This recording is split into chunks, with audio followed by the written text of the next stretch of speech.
பெரிய பாண்டியன் இறந்தது தொடர்பாக அவருடன் சென்ற மற்றொரு காவல்துறை அதிகாரி முனுசேகர் கொடுத்த புகாரின் அடிப்படையில் ராஜஸ்தான் போலீஸ் ஒரு எஃப்ஐஆரை பதிவு செய்துள்ளது. பெரிய பாண்டியன் கொலை தொடர்பாக ராஜஸ்தான் மாநிலம் பாலி மாவட்டம் ஜெய்தரன் காவல் நிலையத்தில் 6 பிரிவுகளின் கீழ் வழக்கு பதிவு செய்யப்பட்டுள்ளது. அவருடன் சென்ற மற்றொரு காவல்துறை அதிகாரி முனுசேகர் கொடுத்த புகாரின் அடிப்படையில் எஃப்ஐஆர் பதிவு செய்யப்பட்டுள்ளது. அதில் ரகசிய தகவல் அடிப்படையில் சுண்ணாம்பு தொழிற்சாலை பகுதிக்கு சென்று அங்கு கொள்ளையர்கள் பதுங்கியிருந்த வீட்டின் கதவை தட்டியதாகவும், கதவை திறந்த கொள்ளையர்கள் வந்திருப்பது காவல்துறையினர் என்று தெரிந்ததும் தாக்க ஆரம்பித்ததாகவும் கூறப்படுகிறது. அப்பொழுது இன்ஸ்பெக்டர் பெரிய பாண்டியனும் தானும் பாதுகாப்பிற்காக துப்பாக்கியை உரையிலிருந்து எடுத்ததாகவும், கொள்ளையர்கள் தொடர்ந்து தங்கள் தாக்குதலை தொடர்ந்ததால் அங்கிருந்து காவல்படை பின்வாங்கியதாகவும் அதில் குறிப்பிடப்பட்டுள்ளது.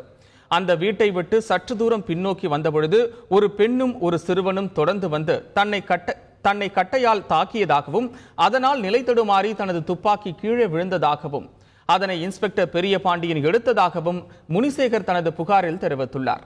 இதன் பின்பு காவல்துறையினர் அனைவரும் அப்பகுதியில் இருந்து வெளியேற இன்ஸ்பெக்டர் பெரிய பாண்டியன் மட்டும் கொள்ளையர்களின் தாக்குதலில் சிக்கிக் கொண்டதாகவும், சற்று நேரத்தில் துப்பாக்கி சத்தம் கேட்கவே மீண்டும் அதே இடத்திற்கு விரைந்த பொழுது பெரிய பாண்டியன் துப்பாக்கி குண்டு பாய்ந்து இரத்த வெள்ளத்தில் கிடந்ததாகவும் முதல் தகவல் அறிக்கையில் குறிப்பிடப்பட்டுள்ளது.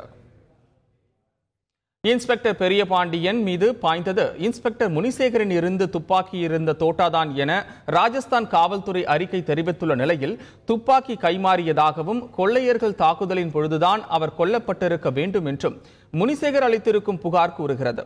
இதனால் இந்த வழக்கில் புதிய பரபரப்பு ஏற்பட்டுள்ளது.